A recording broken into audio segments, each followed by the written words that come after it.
Queridos irmãos, nós vamos nessa noite dar continuidade à nossa série de estudos no livro dos Salmos, nos cânticos de peregrinação ou os cânticos de romagem. Abra sua Bíblia aí no Salmo 124.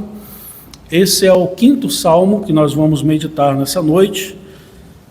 Lembrando que esta série é uma série que nos fala acerca dos cânticos dos peregrinos. Os peregrinos que caminham sobre a terra e têm muitos desafios, aqueles que pertencem ao povo do Senhor. E estes salmos eram entoados pelo povo de Deus quando eles se dirigiam a Jerusalém para adorar ao Senhor numa das festividades, como Páscoa, tabernáculos, que iam para adorar ao Senhor. Enquanto eles caminhavam até chegar a Jerusalém, eles iam entoando estes salmos, por isso o nome Cântico de Romagem, ou Cântico de Romaria. E o Salmo 124 nos fala assim a palavra do Senhor. Cântico de Romagem de Davi. Não fosse o Senhor que esteve ao nosso lado, Israel que o diga. Não fosse o Senhor que esteve ao nosso lado quando os homens se levantaram contra nós e nos teriam engolido vivos quando a sua ira se acendeu contra nós. As águas nos teriam submergido e sobre a nossa alma teria passado a torrente. Águas impetuosas teriam passado sobre a nossa alma. Bendito o Senhor que não nos deu por presa aos dentes deles. Salvou-se a nossa alma como um pássaro do laço dos passarinheiros. Quebrou-se o laço e nós nos vimos livres. O nosso socorro está em o nome do Senhor, Criador do céu e da terra. Vamos orar mais uma vez, irmãos? Senhor, nós novamente nos encontramos diante da Tua palavra, suplicando a Tua graça e a Tua misericórdia para a compreensão da mesma. Que o Teu Santo Espírito, ó Deus, nos abra o coração e o entendimento para esta porção da Escritura que acabamos de ler, e assim possamos ser edificados, fortalecidos, confrontados em nosso pecado, limpos pela Tua palavra, Senhor. Por isso, ó Deus, nós Te rogamos que Tu possas lançar luz nas trevas de nossa mente e coração, desvenda os nossos olhos para que nós contemplemos as maravilhas da Tua lei, que é a Tua palavra. Assim nós oramos em nome do Senhor Jesus. Amém. Queridos irmãos, uma das notícias que mais chamou a atenção de cristãos em todo o mundo no tempo recente, há algumas semanas atrás, foi a seguinte notícia: o Canadá aprova a lei que considera versículos da Bíblia como discurso de ódio. Essa foi uma das notícias que saiu há algumas semanas, e é claro que eu não fiquei somente com essa informação, eu procurei saber a veracidade dos fatos, daquilo que havia acontecido ou daquilo que realmente estava acontecendo, e constatei, para a tristeza minha, que é exatamente isso. O Canadá, por meio do seu parlamento, aprovou exatamente uma lei que determina que certos versículos da Bíblia Sagrada podem ser considerados como discurso de ódio. E no Brasil não é diferente. No Brasil nós estamos vendo em andamento as muitas chamadas PLs, ou os projetos de lei, que na prática fazem basicamente o mesmo, ainda que não de forma tão aberta, tão escrachada, tão clara e tão direta quanto no Canadá, mas que quando colocadas em prática é exatamente isso que vai acontecer. Os valores genuinamente bíblicos e cristãos serão cada vez mais criminalizados por lei, serão cada vez mais vistos como crimes por lei, de forma que se nós pregarmos determinados versículos ou determinadas passagens da Escritura Sagrada, será considerado praticamente uma apologia ao crime. É para isso que nós estamos caminhando no nosso país e pode-se dizer em todo o mundo. E se tem uma coisa que nós, como crentes e discípulos do Senhor Jesus, não podemos tolerar, não podemos aceitar de forma alguma, é que nós sejamos obrigados a pregar a palavra de Deus de forma mutilada, ainda mais se for para agradar os homens ímpios do nosso tempo. Pois, como diz a Escritura Sagrada, em Romanos capítulo 3, verso 4, seja Deus verdadeiro e mentiroso todo homem. E isso nós devemos firmar em nosso coração, o fato de que essa é para onde o mundo está caminhando, é para isso que o mundo está caminhando. De modo que quando eu olho para todo esse contexto global, cada vez mais parece que a situação está ficando mais apertada. Parece que Deus está começando a chacoalhar a sua peneira para ver de fato quem é o seu discípulo e quem não é. particularmente, de maneira muito pessoal, quando eu vejo tudo isso acontecendo no Brasil e no mundo afora, eu sempre imagino a seguinte cena: a besta está se levantando. E os irmãos sabem do que eu estou falando, a besta está se levantando. E este salmo que nós acabamos de ler é apenas uma das muitas passagens da Escritura que nos mostra exatamente esse contexto de um mundo que se levanta contra o povo do Senhor, municiado de leis e de poderes e de homens que estão no poder para perseguir ao povo do Senhor com toda a sua voracidade. Eu sei que alguns salmos anteriores já falaram isso um pouco, como o Salmo 120, o Salmo 121, mas aqui nós somos lembrados pelo Senhor acerca, em primeiro lugar, da fidelidade que devemos para com o Senhor nosso Deus, mesmo diante de supostas perseguições, mas acima de tudo, que nós olhemos para o Senhor com confiança porque nele está o nosso socorro, nele está a certeza de que nós como povo de Deus seremos preservados sobre a terra. Este salmo, diz a palavra de Deus aí no seu cabeçalho, como você pode ler, é um salmo de Davi. Nós não sabemos com exatidão em qual contexto ou evento Davi especificamente está se referindo. Afinal de contas, mesmo tanto antes como durante o reinado de Davi, foram muitos os inimigos que se levantaram contra o povo de Deus. E podemos dizer também que depois do reinado de Davi, o povo de Deus nunca viveu em paz nessa terra. Nós, como povo de Deus, sempre fomos perseguidos, odiados por todos os lados. Então, de modo que quando eu olho para este salmo, para esta porção da Escritura, eu sou inclinado a pensar que Davi, na verdade, ele está se referindo a quantas e quantas vezes os inimigos do povo de Deus se levantaram e tentaram de inúmeras formas apagar da terra a presença e a memória do povo de Deus. Só que eles jamais conseguiram. Não tiveram êxito por causa do Senhor que tem preservado este povo. O mérito não é nosso, não foi porque nós fizemos e temos feito alguma coisa, não, mas é porque o Senhor tem preservado o seu povo sobre a terra. Ainda que muitas das vezes, em determinados pontos da história, seja apenas um remanescente fiel, poucas pessoas, Deus tem preservado o seu povo da completa destruição. De modo que, ao olharmos para uma porção como essa, que nós vamos ainda meditar, nós podemos dizer que nós, como povo de Deus, nós jamais seremos extintos. Jamais. Por quê, irmãos? Por causa de nós? Não. Porque nós temos um Deus que preserva o seu povo e que tem cuidado do seu povo. E é sobre isso que eu quero falar com os irmãos nessa noite. 3 verdades que esse texto nos ensina a respeito dessa preservação de Deus em favor do seu povo. E a primeira verdade que esse texto nos ensina é que os inimigos do povo de Deus, eles, claro, sempre buscam e sempre buscarão a destruição completa do povo de Deus. Eles sempre buscaram e sempre buscarão a destruição completa do povo de Deus. Observe aí que a maior parte do Salmo nos fala exatamente acerca disso. No verso de número 2, por exemplo, a partir do verso de número 2 até o verso 7, quero chamar sua atenção de novo para a leitura da Escritura. Olha o que o salmista descreve aí. Não fosse o Senhor que esteve ao nosso lado, quando os homens se levantaram contra nós e nos teriam engolidos vivos. Quando a sua ira se acendeu contra nós, as águas teriam se submergido e sobre a nossa alma teria passado a torrente, águas impetuosas teriam passado sobre a nossa alma. Bendito o Senhor que não nos deu por presa aos dentes deles. Salvou-se a nossa alma como um pássaro do laço dos passarinheiros. Quebrou-se o laço e nós nos vimos livres. A palavra de Deus nos mostra exatamente que são os inimigos do povo de Deus e como eles se mostram no seu modus operandi, de atacar o povo de Deus. Mas a pergunta é: quem são esses inimigos? O verso 2 vai nos dizer de um modo bem claro, e nós temos uma excelente tradução que está em perfeita conformidade com o texto hebraico aí. Não fosse o Senhor que esteve ao nosso lado quando os homens se levantaram contra nós. O que nos chama a atenção, irmãos, é que isto indica que os inimigos do povo de Deus não são abstratos, não são fantasiosos. Os inimigos do povo de Deus, eles são reais, e poderíamos dizer com CPF, com endereço. São homens, diz a palavra de Deus. Mais do que simplesmente as instituições, existem aqueles que governam por meio das instituições. São homens.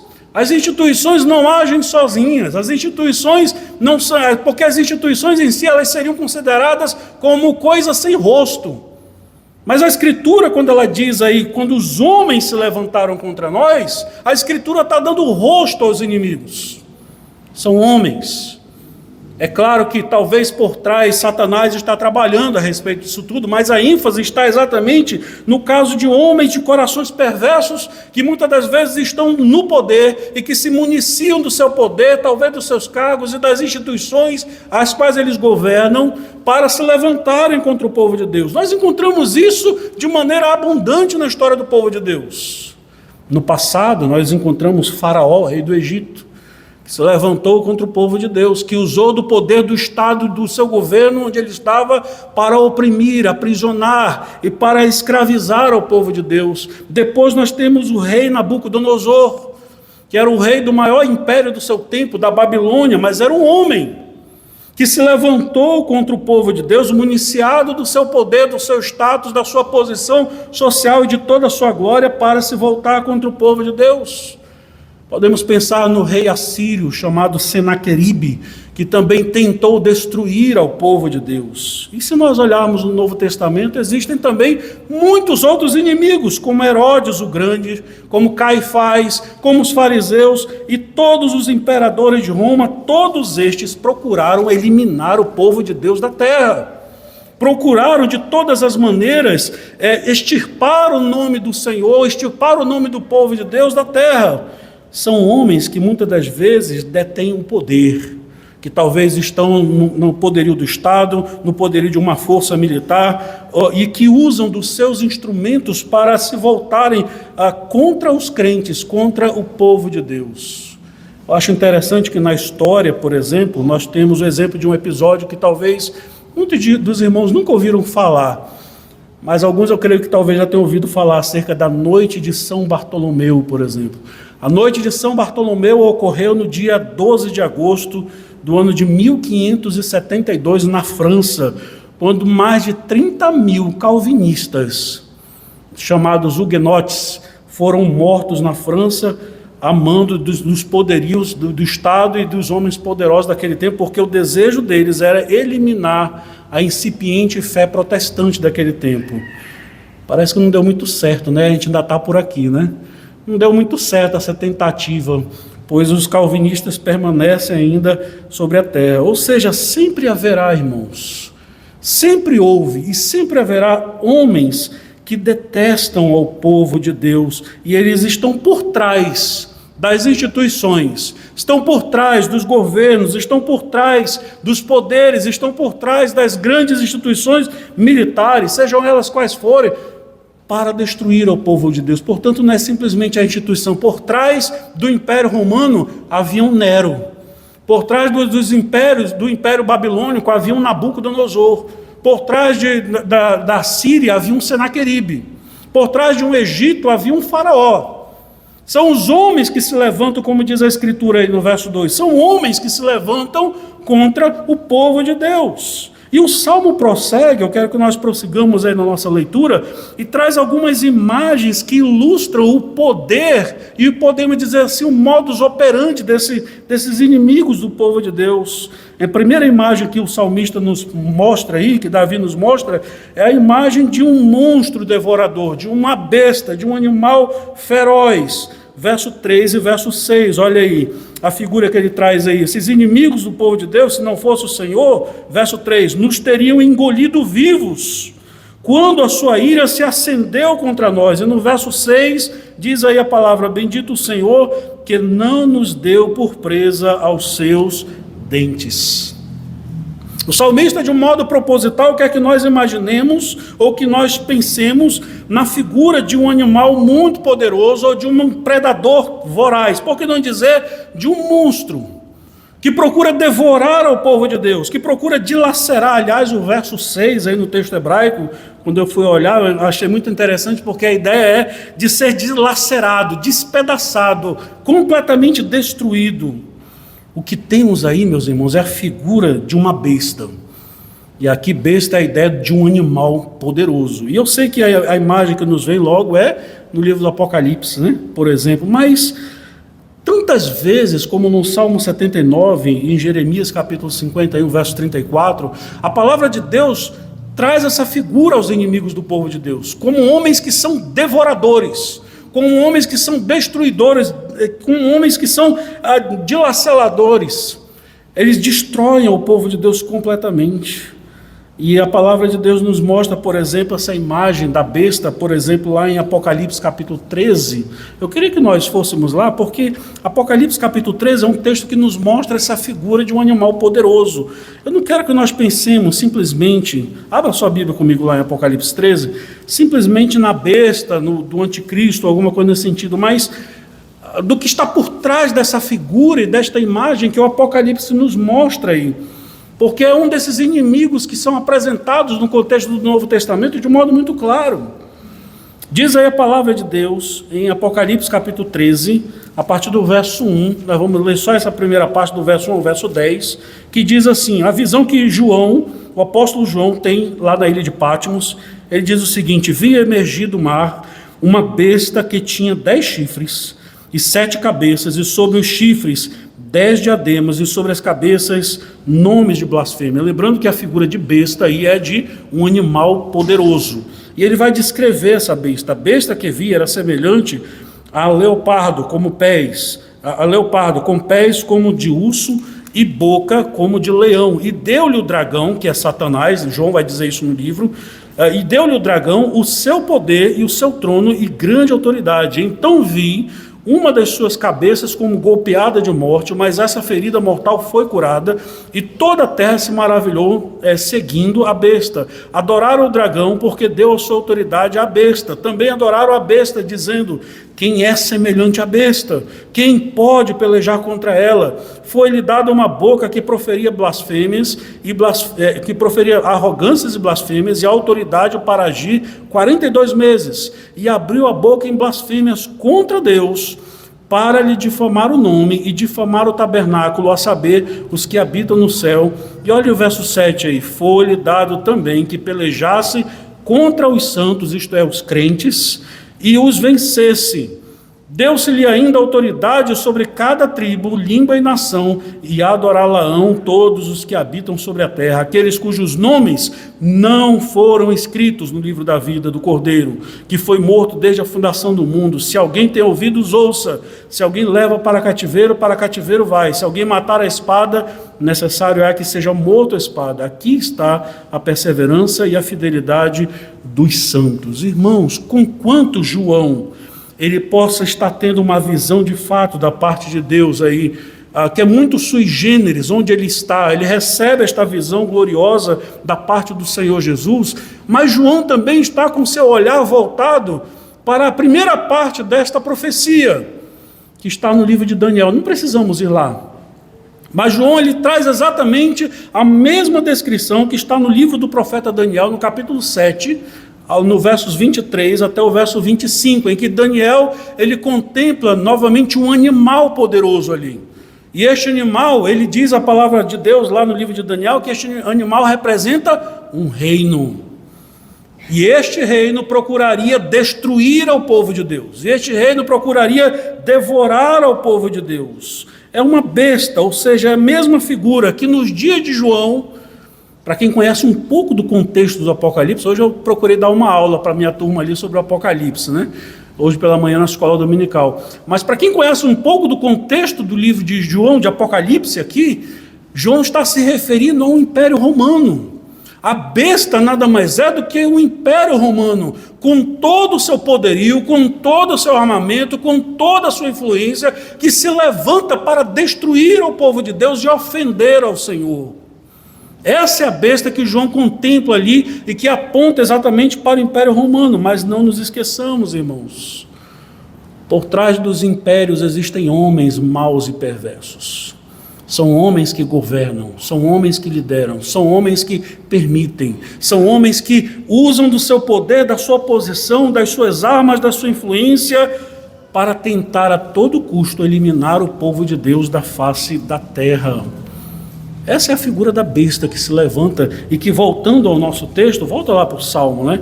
Volta lá para o Salmo de número 124, que é o nosso texto, Que é exatamente essa ideia que o salmista pinta aí em nossa mente. Quando ele diz aí novamente, aí, né, não fosse o Senhor que estivesse ao nosso lado, verso 3, ele vai dizendo, esses homens, esses inimigos, essa besta, nos teriam engolidos vivos. Teríamos devorado, teríamos destruído. E ele diz aí, bendito o Senhor que não nos deu por presa, verso 6, aos dentes deles. Nós não fomos dilacerados, não fomos devorados, mas a figura que o salmista traz primeiramente é essa.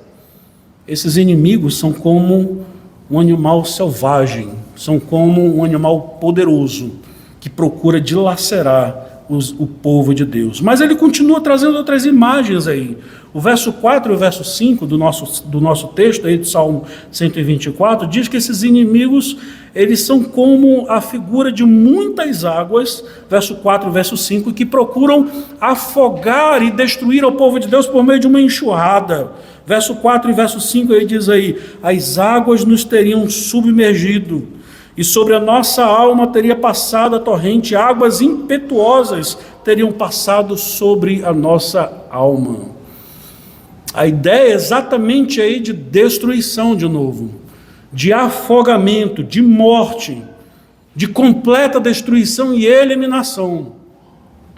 Essa é a figura que o salmista traz aí, que é uma figura que aparece abundantemente no contexto do Antigo Oriente Próximo, e aqui o autor inspirado, ele está nesse contexto, em que a subida das muitas águas e as enxurradas representam uma grande ameaça. Mais lá para frente nós vamos falar no Salmo 126, mas já adiantando um pouco uma informação geográfica, parecido com aquilo que é conhecido como as torrentes do Negueb.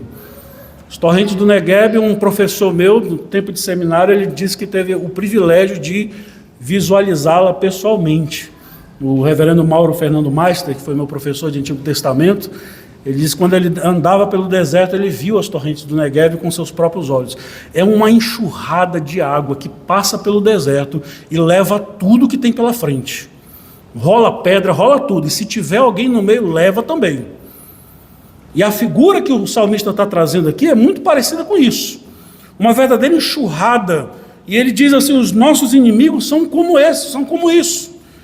Que teriam nos afogado, teriam nos levado, a ideia no texto hebraico aí, a ideia de nos levado para as profundezas mesmo.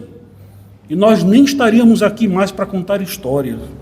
Assim são os inimigos do povo de Deus. E por fim, no verso de número 7, ele vai dizer que os inimigos do povo de Deus são como caçadores. Verso de número 7, ele diz aí, salvou-se a nossa alma como um pássaro do laço dos passarinheiros, quebrou-se o laço e nós nos vimos livres.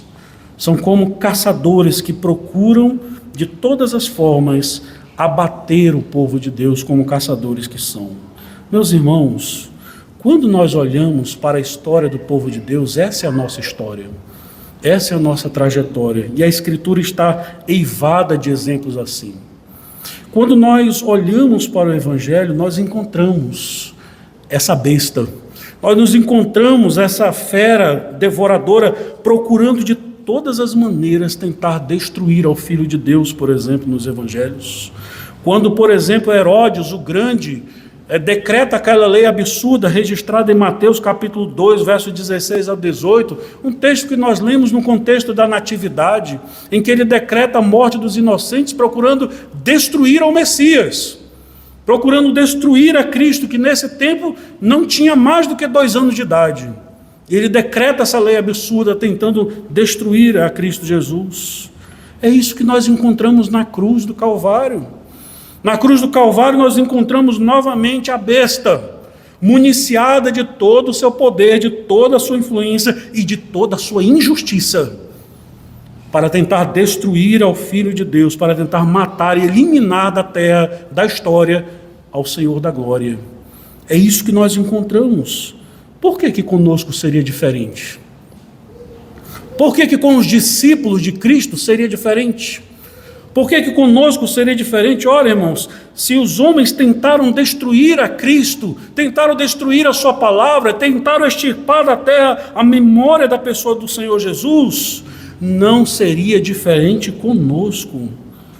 Porém, a despeito de todas as tentativas, nós podemos, ao olhar para a palavra de Deus, afirmar que este povo jamais será eliminado, jamais será extinto. Por que, irmãos, que este povo, chamado povo do Senhor, jamais será extinto? A resposta está no segundo ponto que eu quero pensar com os irmãos.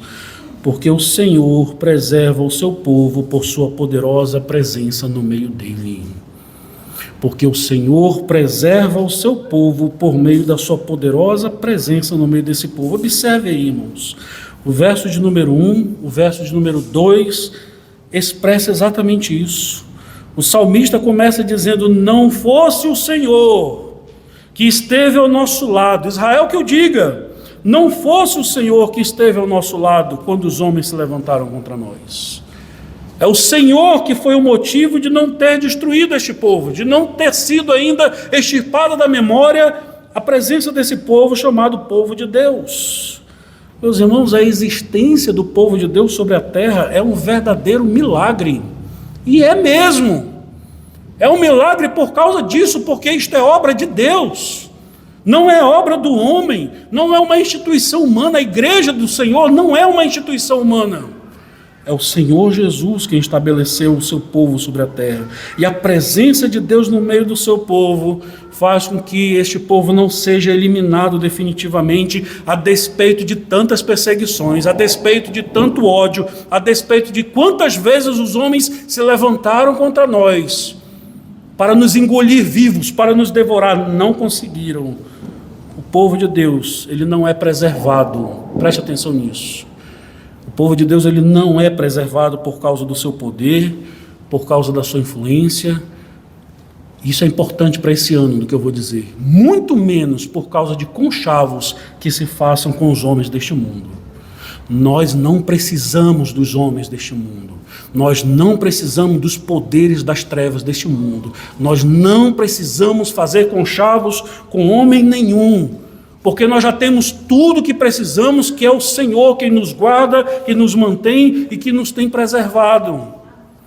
O Senhor Deus falando a Israel lá no passado, em Deuteronômio capítulo 7, versos 7 e 8, é interessante. Aqui está o fundamento do porquê o Senhor tem preservado ao seu povo. Deuteronômio 7, versos 7 e 8, ele diz o seguinte: não vos teve o Senhor afeição, nem vos escolheu porque fosseis mais numerosos do que qualquer povo, pois eres o menor de todos os povos, mas porque o Senhor vos amava, e para guardar o juramento que fizera a vossos pais, o Senhor vos tirou com mão poderosa e vos resgatou da servidão do poder de Faraó, o rei do Egito. Não vos teve o Senhor afeição nenhuma. Deus falando ao seu povo diz isso: olha, quando eu olhei para vocês, Israelzinho, vocês não tinham nada para me oferecer, e eu não vi nada que me atraísse a vocês, mas foi porque eu vos amei. Eu escolhi amar vocês, e uma vez que o Senhor resolveu amar este povo, sem motivo algum, mas por sua livre escolha, resolveu nos amar, Ele tem preservado este povo com amor. Ele tem preservado este povo de muitas maneiras.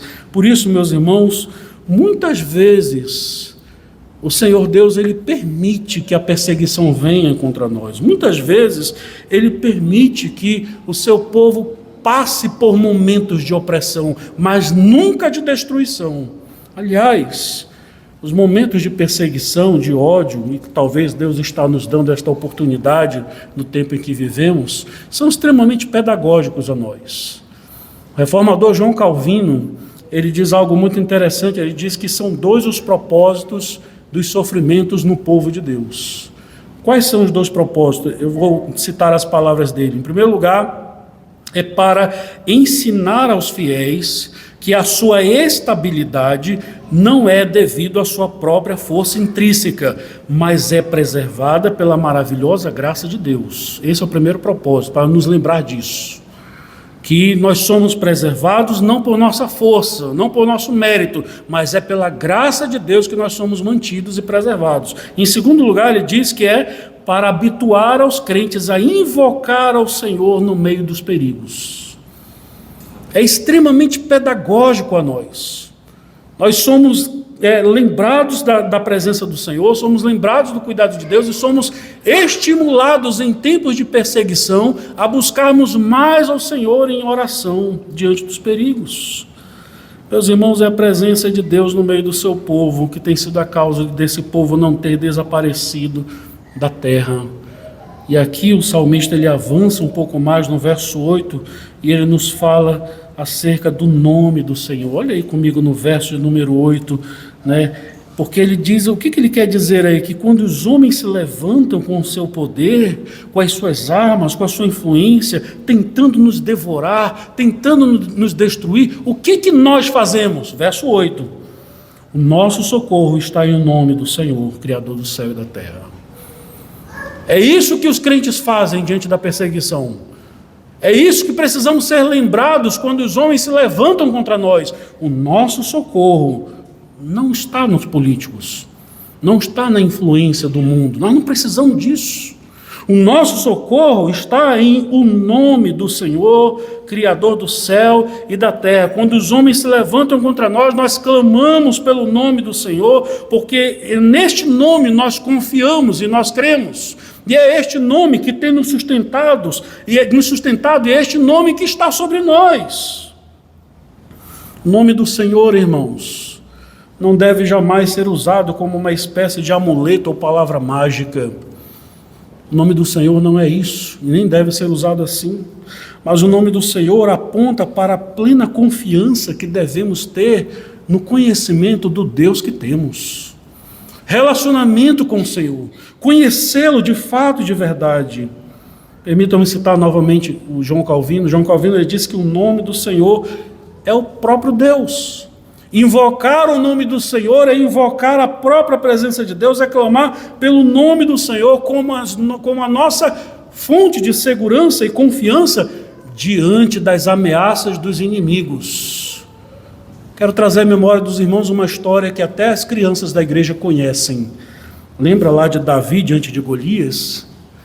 Em 1 Samuel capítulo 17, verso 45, o que foi que Davi disse diante daquela besta de quase 3 metros de altura, que veio para cima de Davi com as suas armas, com seu poderio, com a sua espada, com a sua lança, com seu escudo, municiado de tudo isso. 1 Samuel 17, 45 diz assim a palavra, que Davi, porém, disse àquele filisteu, tu vens contra mim com espada e com lança e com escudo, eu, porém, vou contra ti em nome do Senhor dos exércitos, o Deus dos exércitos de Israel, a quem tens afrontado. Nós sabemos o desfecho dessa história. Quem foi que se deu mal? Tu vens contra mim com todo o teu poder, tu vens contra mim com todas as tuas armas, com toda a tua influência, com toda a tua força. Eu vou contra ti somente em nome do Senhor dos exércitos. Por quê, irmãos? Porque o verso 8 nos diz isso. O nosso socorro está no nome do Senhor, o Criador dos céus e da terra. Clamar pelo nome do Senhor, irmãos, é confiar naquele que venceu os seus inimigos. Aquele que venceu o maior de todos os inimigos, que é a própria morte, o Senhor Jesus. De maneira que podemos olhar para Cristo Jesus como o nosso grande emblema daquele que venceu e derrotou todos os seus inimigos. Como ele mesmo diz, tem de bom ânimo, eu venci o mundo. E mais do que isso, ele venceu a própria morte, e este mesmo Jesus que venceu a morte, esse mesmo Jesus que nos é apresentado nos evangelhos, nas escrituras, como sendo totalmente vitorioso, ele é aquele que nos disse a nós, como nós lemos no decorrer deste culto, tudo quanto pedirdes em meu nome, isso eu farei, a fim de que o Pai seja glorificado. Se me pedirdes alguma coisa em meu nome, eu farei. A nossa vitória está no nome do Senhor Jesus. A nossa vitória, o nosso socorro está no nome daquele que venceu a morte. Irmãos, precisamos nos lembrar que nós somos o povo da aliança do Senhor. E como povo da aliança do Senhor, que somos salvos por sua graça e misericórdia, o nome do Senhor está sobre nós. Nós somos o povo que somos chamados pelo nome do Senhor, 2 Crônicas capítulo 7, verso 14. É o nome do Senhor, do Deus desta aliança, que está sobre nós. E aí, essa é a expressão da confiança de Davi ao compor este salmo diante dos seus inimigos. Muito maior é aquele que está conosco do que aqueles que estão no mundo, diz a palavra de Deus. Nós não devemos temer, irmãos. Portanto, nós não devemos temer os homens que se levantam contra nós, municiados da força da lei, do Estado ou do diabo, ou tudo isso junto. Nós não devemos temer esses inimigos, os reis e os reinos que se levantam contra nós, pois, como eu já disse tantas vezes aos irmãos, os reis e os reinos dessa terra, eles passam com todo o seu poder e toda a sua glória, mas o povo de Deus permanecerá firme sobre a terra, permanecerá para sempre, porque o Senhor está ao nosso lado, o Senhor caminha conosco. No Salmo 118, no verso 5 e 6, o salmista diz o seguinte, que em meio à tribulação eu invoquei o Senhor, e o Senhor me ouviu e me deu folga. O Senhor está comigo, não temerei. E ele termina dizendo, que poderá me fazer o homem? O Senhor está comigo, que poderá me fazer o homem? E aqui eu me lembro das palavras, se não me falha a memória, foi John MacArthur, quem disse, um grande pregador americano, que tudo aquilo que a morte pode nos trazer é o ganho de estarmos na presença de Deus. Ainda que venhamos a morrer, isso é lucro. O que poderá nos fazer o homem? Não pode fazer nada. Ele não pode nos destruir, ele não pode nos derrotar, porque ainda que ele tire a nossa própria vida, ele só nos joga nos braços do Senhor Jesus de uma única vez. Porque essa é a confiança que o povo de Deus tem na palavra de Deus. Portanto, meus irmãos, nós não podemos temer enquanto a besta se levanta. Nós não podemos temer enquanto o poderio deste mundo se levanta, porque o Senhor tem sido nosso socorro há tantas gerações. Basta nós olharmos para as Escrituras. Quantas vezes o Senhor livrou o seu povo?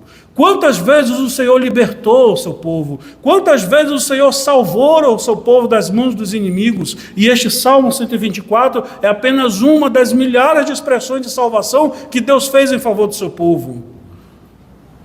Isso tudo deve nos dar confiança no Senhor, de que não será diferente. Nós ainda somos o povo de Deus, e o povo de Deus continua caminhando sobre a terra.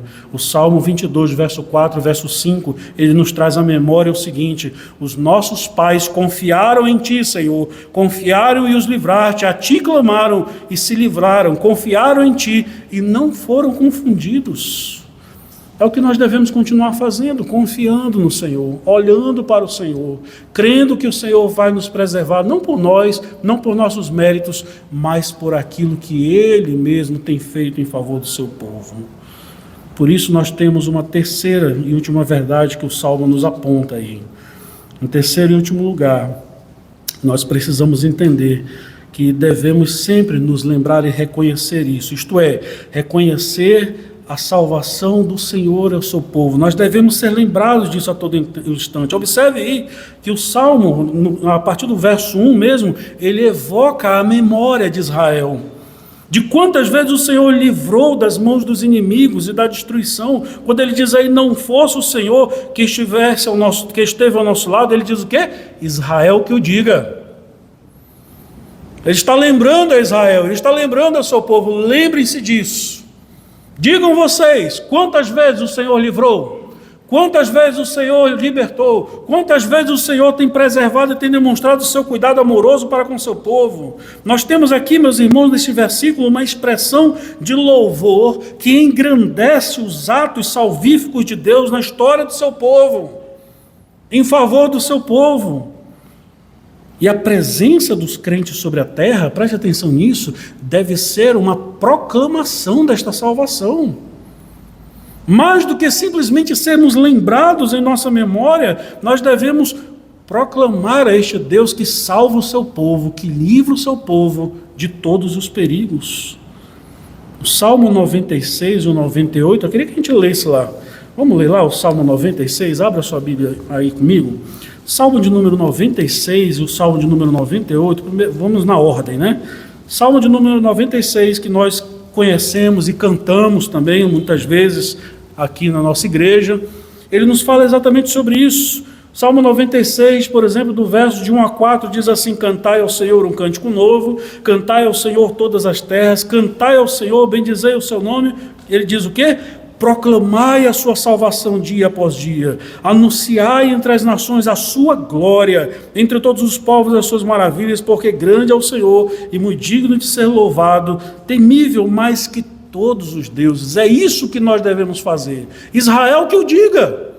Proclame os feitos do Senhor. Salmo 98 aí, verso de 1 a 3. Salmo 98, ele vai dizer assim: cantai ao Senhor um cântico novo, porque ele tem feito maravilhas, a sua destra e o seu braço santo lhe alcançaram vitória. O Senhor fez notória a sua salvação, manifestou a sua justiça perante os olhos das nações, lembrou-se da sua misericórdia e da sua fidelidade para com a casa de Israel. Todos os confins da terra viram a salvação do nosso Deus. Israel que o diga, de quantas vezes o Senhor livrou o seu povo, de quantas vezes o Senhor tem libertado o seu povo. A salvação do Senhor, irmãos, preste atenção nisso, a salvação do Senhor é o grande estandarte do povo de Deus, é a grande bandeira que nós temos a levantar. O grande estandarte, o grande lema de nós como povo de Deus é: Deus salva o seu povo. Deus preserva o seu povo. E a maior prova disso é a mensagem do Evangelho. A maior prova disso é o que Cristo realizou na cruz do Calvário, que é o centro da nossa fé, que é o ápice da nossa fé, que é o ponto central da nossa fé. Na cruz de Cristo nós temos a maior expressão da salvação de Deus em favor do seu povo. É curioso como Deus, ele envergonha a sabedoria humana. Deus é maravilhoso porque ele envergonha e humilha completamente qualquer sabedoria humana. Os homens pensaram: vamos matar este galileu chamado Jesus, vamos tirar ele da história, o nome dele jamais será lembrado, vamos extirpar da memória o nome de Jesus. Mas eles não sabiam o que estava acontecendo na cruz. Eu vou mostrar para os irmãos o que estava acontecendo na cruz. Abra comigo em Colossenses capítulo 2. A palavra de Deus nos mostra o que estava acontecendo lá na cruz do Calvário. Em Colossenses capítulo 2, não desmarque aí, porque esta é a maior expressão da nossa vitória e da nossa salvação. Colossenses capítulo 2, versos de 13 ao 15, nós conhecemos esse texto. Colossenses capítulo 2, versos de 13 ao 15, e aqui está, meus irmãos, a grande bandeira da igreja de Deus. Aqui está o grande estandarte da salvação, que é a cruz de Cristo. Diz a palavra de Deus, verso 13, Colossenses 2, verso 13: e a vós outros que estáveis mortos pelas vossas transgressões e pela incircuncisão da vossa carne, vos deu vida juntamente com ele, perdoando todos os nossos delitos, tendo cancelado o escrito de dívida que era contra nós e que constava de ordenanças, o qual nos era prejudicial, removeu inteiramente, encravando-o na cruz e despojando os principados e as potestades, publicamente os expôs ao desprezo, triunfando deles aonde? Na cruz. A cruz para nós é objeto de vitória. É símbolo de vitória, porque na cruz nós fomos perdoados por Deus. Na cruz a nossa dívida foi rasgada. Na cruz nós fomos reconciliados com Deus. E na cruz o Senhor Jesus estava expondo à vergonha todo o principado e potestade. O diabo, o inferno, todas as hostes malignas estavam sendo derrotados na cruz do Calvário. Era isso que estava acontecendo na cruz. E diz aí a palavra de Deus: os expôs publicamente ao desprezo. E a ideia de despojando principados e potestades, eu gosto muito dessa expressão no contexto no grego, como está lá. É a ideia de tirar as armas de um inimigo morto. Paulo usa aqui uma linguagem militar no texto grego. É a ideia de alguém que derrota o inimigo, vê ele morto, vai lá e tira-lhe as armas, despojando os principados e as potestades. Era o que estava acontecendo na cruz ali. Essa é a nossa salvação. Essa é a nossa bandeira. Essa é a nossa glória. Isto é, em Cristo todos os inimigos do povo de Deus já foram derrotados, irmãos. Em Cristo, todos os inimigos do povo de Deus já foram levantados, de modo que compete a nós proclamarmos esta salvação, declararmos esta salvação. Israel que o diga, proclamarmos esta salvação e dizermos, como está em 2 Coríntios capítulo 2, verso 14, que é o que Paulo vai dizer em 2 Coríntios 2, verso 14, graças, porém, a Deus que em Cristo sempre nos conduz em triunfo e por meio de nós manifesta em todo lugar a fragrância do seu conhecimento. Nós caminhamos em triunfo por causa daquilo que Cristo fez por nós, ainda que caminhemos para a morte, ainda que caminhemos para sermos presos, ainda que caminhemos para sermos taxados como os piores dos criminosos. Nós já somos mais do que vencedores, como diz a Escritura Sagrada. É isso que a palavra de Deus nos lembra. Somos mais do que vencedores. Paulo vai dizer isso em Romanos, capítulo 8. Em Cristo Jesus nós somos mais que vencedores. Esta sim é a nossa vitória. Irmãos, diante das ameaças, o que devemos fazer sempre é trazer à nossa memória quantas vezes o Senhor livrou o seu povo, quantas vezes o Senhor tem preservado esse povo, tem cuidado desse povo. Deus salva e preserva o seu povo, porque, irmãos, novamente, o verso 1, não fosse o Senhor que esteve ao nosso lado, porque o Senhor sempre esteve ao nosso lado, por isso Ele tem preservado o seu povo.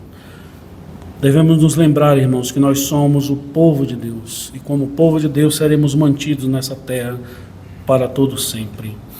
E eu quero concluir, irmãos, dizer o seguinte: uma vez que Deus preserva e salva o seu povo de maneira coletiva, que nós somos coletivamente salvos pelo Senhor, embora sejamos o único corpo que é o corpo de Cristo, Ele com certeza se importa com cada um de nós e individualmente tem o poder para nos guardar seguros e íntegros em todos os sentidos. Quando nós lemos uma passagem como essa de que Deus ele preserva o seu povo, não podemos nos esquecer jamais, em primeiro lugar, acerca de nossa salvação, acerca do fundamento da nossa salvação. Não fosse o Senhor, nós estaríamos perdidos. Não fosse o Senhor, nós estaríamos condenados ao inferno. Não fosse o Senhor, nós estaríamos condenados à morte eterna. Não fosse o Senhor, nós estaríamos até hoje sem Deus no mundo, completamente destituídos da sua graça. Não fosse o Senhor. Esse mesmo Deus que nos salvou, Ele tem poder para também preservar-nos íntegros na nossa salvação e também preservar-nos dos perigos e das ameaças que venham sobre nós. Irmãos, o Senhor tem poder para nos guardar integralmente. Até mesmo no nosso dia a dia Ele tem poder para isso. Sobre as ameaças que os poderosos venham fazer, e aí eu quero que você preste muita atenção nessas últimas frases que eu quero dizer. A respeito das ameaças que os poderosos do mundo nos façam, com as suas armas, com seus poderes, a sua influência, novamente eu digo, irmãos, não temamos. A igreja de Deus jamais será destruída, porque quem está ao nosso lado é o Deus Emanuel, é Cristo Jesus quem está ao nosso lado. Apenas olhemos e confiemos, e eu peço isso a você, diante das más notícias, diante das PLs, dos projetos de lei, tudo mais que possa vir contra nós. Apenas olhemos para o nome daquele que fez a promessa: as portas do inferno não prevalecerão contra a minha igreja. O nosso socorro está neste nome daquele que prometeu que o inferno jamais nos derrotará. Jamais. Confiemos no Senhor.